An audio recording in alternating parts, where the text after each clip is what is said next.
Paz, meus queridos, bom dia, seja bem-vindo ao nosso devocional.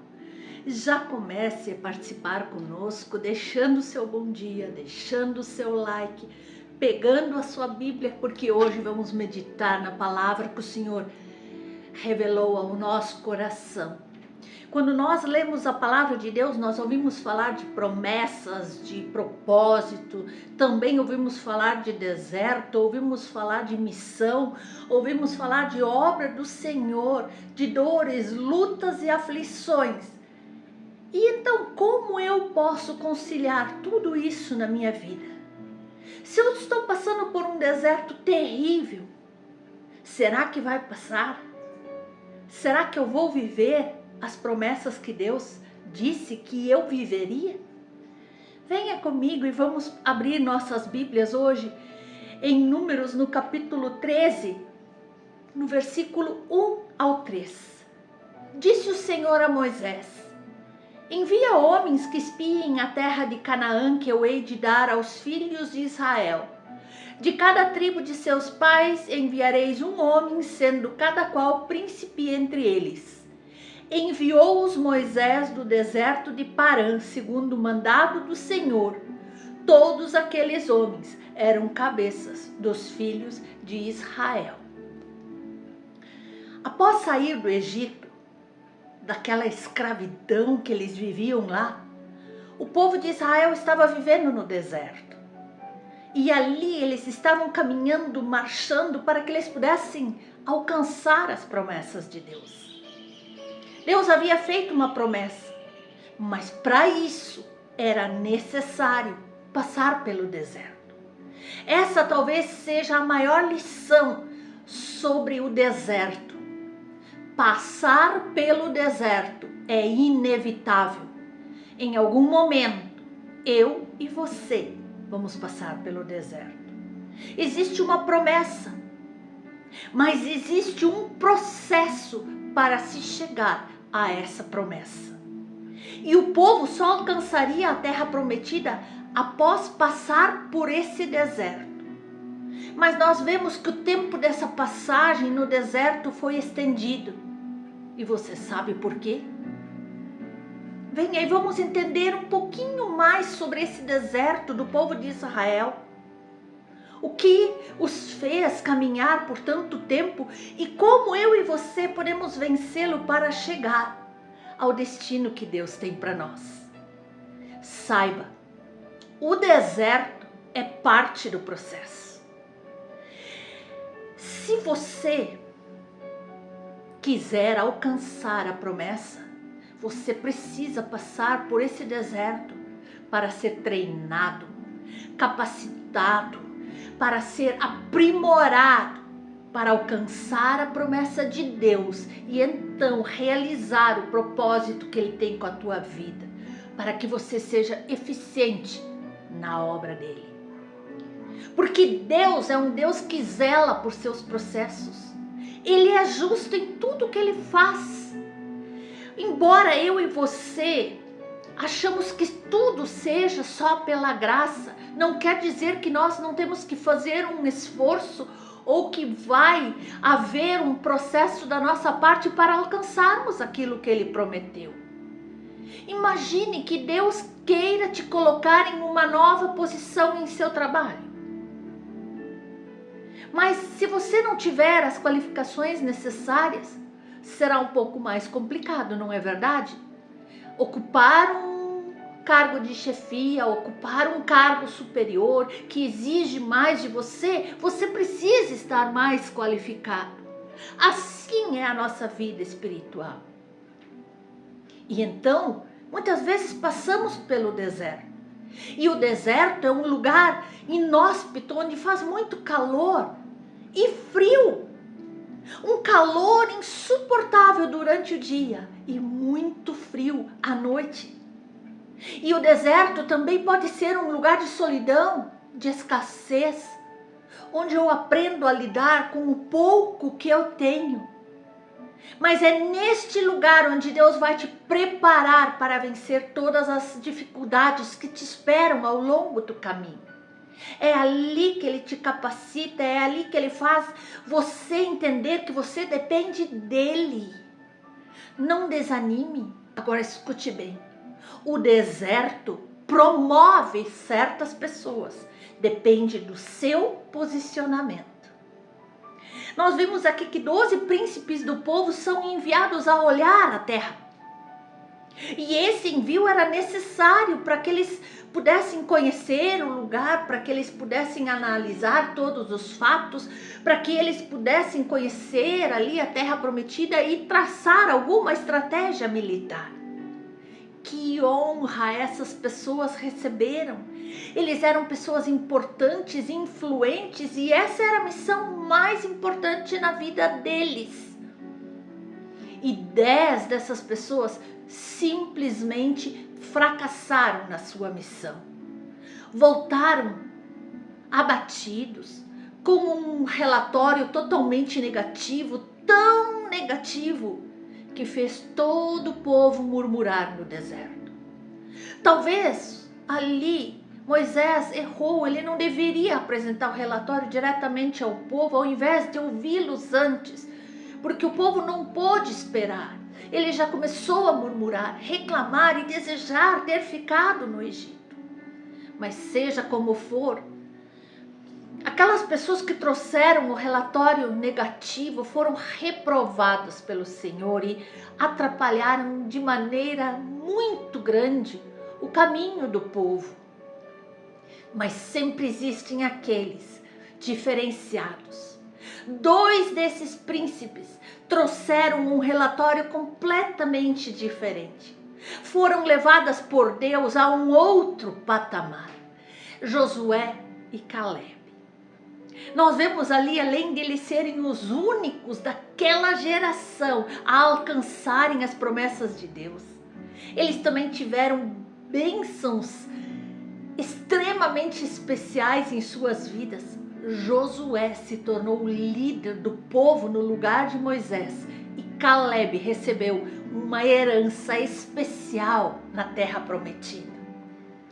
Veja que o relatório negativo daqueles outros 10 frustrou completamente as expectativas do povo. O relatório negativo era um grande problema porque ele estava influenciando todas as pessoas daquela nação. E humanamente falando, o relatório até era correto. A terra era muito boa, o fruto da terra era muito bom, as cidades eram muito fortes, os inimigos eram muito fortes. Até aí, tudo certo. Até ali era verdade. O problema é quando, diante do tamanho daquela adversidade que eles tinham pela frente, tentamos diminuir o tamanho do nosso Senhor e começamos a duvidar de todas as promessas que Ele tem para a nossa vida. Talvez a situação que você está enfrentando também é muito grande, o problema é muito forte, o inimigo é muito forte, mas o teu Deus é muito maior. E assim Josué e Caleb viram as mesmas coisas naquela terra. Foram aos mesmos lugares, examinaram as mesmas coisas, mas tiveram uma visão totalmente diferente. Onde aqueles outros espias viam uma derrota certa, uma frustração total, eles viram a grandiosa mão de Deus a ajudá-los e fazê-los conquistar aquela terra, pois o nosso Deus é o Deus do impossível. Aleluia! O problema está na murmuração. Os inimigos que tentam nos tirar do caminho em direção às promessas de Deus vão ser muitos. Você vai enfrentar inúmeros inimigos, dores, doenças, aflições, palavras. Os problemas deles eram os gigantes, os amalequitas, os amorreus e os jebuseus. Talvez os nossos sejam a oposição das pessoas, o descrédito, as palavras de desânimo, as investidas do inimigo contra a nossa vida. Mas o que decretou a permanência daquele povo no deserto por 40 anos foi outro inimigo: a sua própria murmuração. A sua própria murmuração. As pessoas às vezes costumam definir murmuração como mera reclamação. Mas murmurar vai além de reclamar, além de questionar. A murmuração daquele povo alcançou um nível tão alto, que tirou a grande maioria deles do caminho das promessas de Deus. Murmurar é falar mal. O povo começou a falar mal de Deus, duvidar do seu caráter, do seu poder, das suas promessas, insinuando que Deus queria matar eles ali no deserto. Murmurar é estar num estado total de ingratidão. Eles nem sequer se lembravam de onde Deus os havia tirado. O povo se esqueceu naquele momento de tudo aquilo que Deus já tinha feito até ali por eles. E o povo se voltou contra Deus. Murmurar é se revoltar contra a vontade de Deus, contra aquilo que Deus está fazendo, no que Deus está trabalhando. O povo ali estava tão descontente que chegou a ponto de querer voltar ao Egito. Enfim, ali nós vemos um sentimento de total ira e rebelião contra o Senhor. O povo ali estava se comportando como um menino mimado. Amados, quantas vezes eu e você não fazemos o mesmo?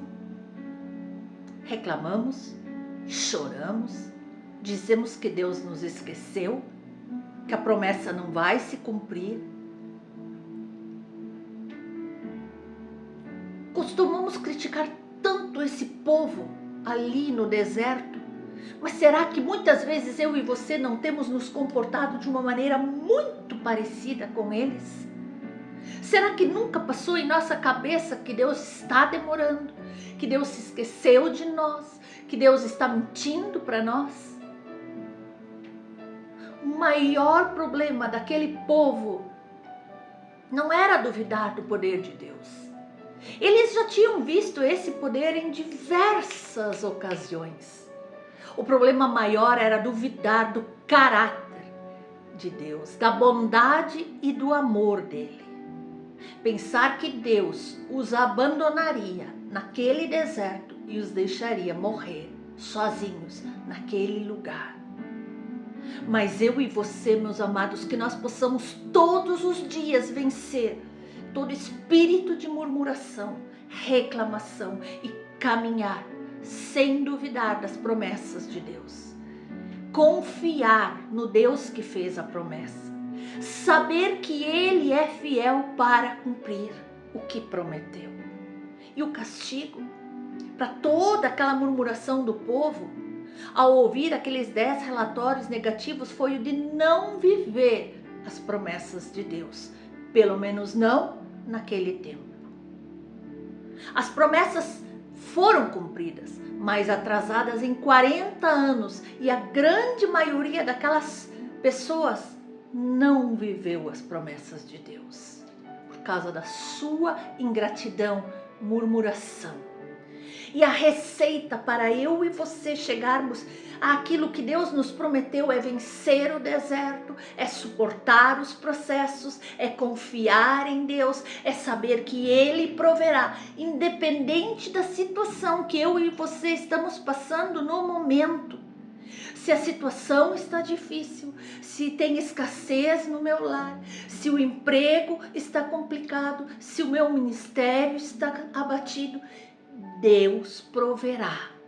Entregue-se totalmente a Deus e veja o agir sobrenatural dele em tua vida. A confiança em Deus quer desenvolver em nós uma chave para alcançarmos todas as promessas que Ele fez para nós. E essa confiança não é uma confiança irracional que ignora as dificuldades, não. eu vejo tudo que está à minha frente, mas eu sei que o meu Senhor é maior. Veja o relatório de Josué e Caleb. A realidade existe. É difícil, o povo é terrível, mas Deus é quem nos dá a vitória. Deus é quem nos dá a vitória. Não é deixar de agir, é descansar em Deus, não é ficar parado, só esperando o tempo passar. Temos que tomar atitudes, mas sempre direcionados por Deus. Temos que criar estratégias, orar, clamar, ter comunhão com o Senhor. Mas também não é passar o carro na frente dos bois, não fazer como Sara, mas como Davi. Davi foi ungido rei por Samuel. Sabe o que ele fez? Voltou lá para o pasto a cuidar das suas ovelhas. Treinar a sua harpa, administrar o rebanho, treinar discurso, treinar a funda. Deus derrubou o gigante, mas a pedra quem acertou foi Davi. E assim você precisa se preparar. Não importa o momento difícil que você está vivendo, é nele que Deus te faz crescer. Sabe aquele ditado, quanto mais bate, mais cresce? Assim é com você. Viva o processo e então se prepare para viver as promessas de Deus. É claro que é bastante difícil viver nos tempos de Deus. Sentimos às vezes que as coisas não estão acontecendo. Às vezes o tempo humano está se esgotando, a nossa paciência está se esgotando, está ficando cada vez mais difícil. Talvez não está acontecendo como você imaginou. Saiba que Deus está chegando. Ele está muito mais pertinho do que você imagina. A mente daqueles 10 homens, ela estava tão perturbada que eles estavam se vendo com os olhos do inimigo. Não viam mais a soberania de Deus. Não era nem o inimigo que estava vendo dessa forma, eram eles próprios. Não era verdade. Basta ver em Josué. No fundo, o problema daquele povo não era crer que Deus tinha poder, mas achar que Deus não se importava mais com eles. Achar que Deus tinha esquecido deles. Talvez muitas vezes esse seja o nosso problema. Achamos que Deus nos esqueceu. Duvidamos do cuidado e do amor de Deus por nós, embora Ele sempre, todos os dias, nos mostre o seu amor, o seu cuidado, com livramentos, com saúde, com emprego, com alimentos, com a família, com a presença dEle em nossas vidas. Deus quer sim te ver feliz e para isso é preciso viver as promessas de Deus. E para isso você precisa confiar inteiramente e viver uma vida que o agrade. Uma vida separada, um agir separado, santo, uma vida transformada, uma vida restaurada, um coração grato. Aleluia. Então, meus amados, não importa se o tempo já tenha passado, ou se as condições que você está vivendo hoje fazem tudo parecer impossível, se a luta está pesada, se a dor é grande, se as portas parecem fechadas, Deus se lembra de cada promessa que fez ao teu respeito. E é Ele próprio, o Deus Todo-Poderoso, é que vai cumprir todas as promessas em sua vida, independente de quanto o inimigo quer destruir a tua vida e os teus sonhos. Agindo Deus, quem impedirá? Agindo Deus em tua vida, será que alguém pode impedir o agir de Deus? Fique nesse dia meditando nessa palavra, crendo no seu cuidado, sabendo o quanto Ele te ama, o quanto Ele quer te ver bem, e que as bênçãos e a paz do Senhor repousem sobre a sua vida, seu lar, seus familiares, seu emprego, durante todo esse dia, em nome de Jesus.